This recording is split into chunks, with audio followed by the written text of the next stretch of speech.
ציור, פה זה הצד של הציור בעצם, ויש לו איזה קו כזה ועוד קו כזה. I started painting on people in 2009. Self-portrait, the first work, was motivated by basic questions related to the borders between the mediums. In its work, I started from a photograph of myself, from which I made an oil painting. Then I painted on myself to resemble the oil painting.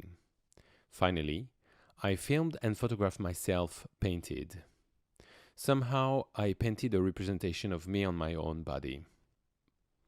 I then created not only my representation, but my surrounding as well. In Self-Portrait in a Pool, I painted the room and created my own shadow on the walls and on myself. The work was created only for the camera in trompe-l'œil.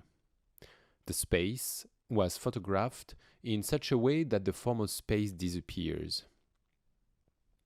In the work Self-Portrait in Red, my main focus was space related to photography. I wanted to create a space in such a way that the abilities of the photographic process to document and reproduce a three-dimensional space should fail. The photographical process was not aimed anymore at recreating the illusion of the space, but was used to create a new space of illusion. The next stage lasted 3 years, until 2014. I have always been attracted by Francis Bacon's painting. But the characters in his paintings are isolated, waiting, or being in physical effort. They are distorted, blurred, bodies are shown as flesh and are fragmented. I am part of the second generation after the World War II, and I consider Bacon as a father figure, whom gave a post-war existentialist interpretation of humankind that I felt I needed to respond to. The first thing I wanted to do was to give back his characters a face, in the way Levinas describes it, a face to communicate and grow through the interactions with others.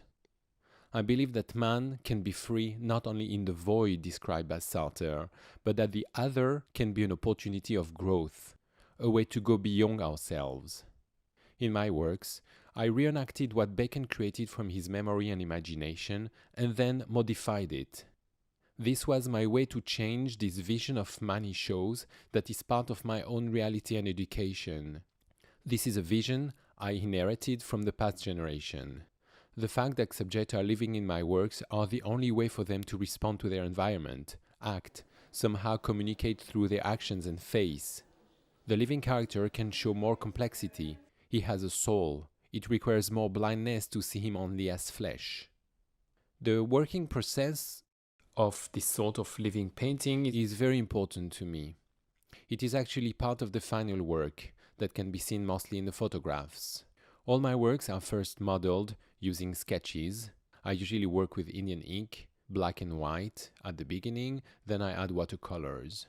This step usually includes mathematical calculations to understand the size of the set, approximate angles of the camera, what lens to use, where this camera should be positioned. Then I sometimes use a 3D software to simulate more precisely the set and understand constraints. Once all is planned, the construction can start. Each set takes usually 2 to 3 months of work to build. It may combine various mediums such as painting on canvas, metal, wood, concrete, PVC, and a lot of additional materials. I work with assistants for this part. In parallel of the building, we work on lighting design, create the costume for the model, build prosthesis. This part includes a lot of project planning, very similar to a cinema filming day, as everything needs to be ready for the filming.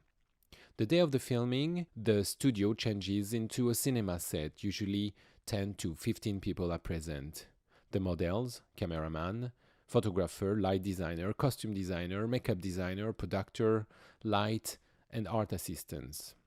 Most of the filming days lasted nearly 24 hours in a row, because once the model is painted on, it has to go on. Stopping a filming day before it is finished means starting everything from scratch the next time.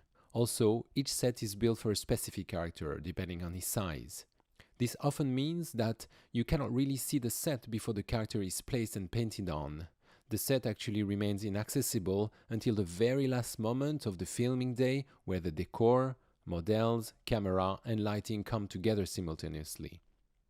I choose the model to work with because their personality and body fit the work. I'm interested in a person. I never work with actors. I'm not looking to have someone play a role. I also never work twice with the same model, because I want it to be the first time.